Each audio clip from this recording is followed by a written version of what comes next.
Did you have a clause in your contract, Forest contract, which said you could move on if they went down? And you've put, I mean, to be fair, this would be quite a player wouldn't do an interview like this now. It stated that if the club went down, I will be allowed to leave for a certain amount of money. But did you put that into your contract then with Forest? That's a smart move coming from Ireland, where you are, in terms of thinking about in that way that, God, if they go down, I'm out type thing, and I can.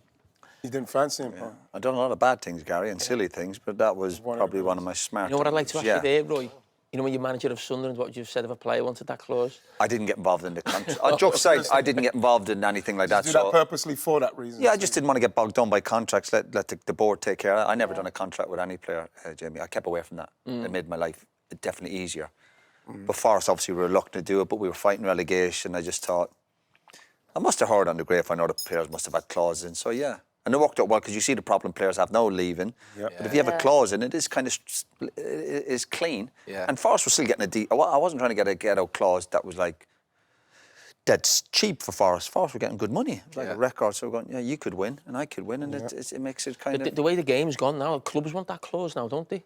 yeah. You To cover know what I themselves, mean? yeah. Cover themselves. I'm not a fan of the Hall of Fame.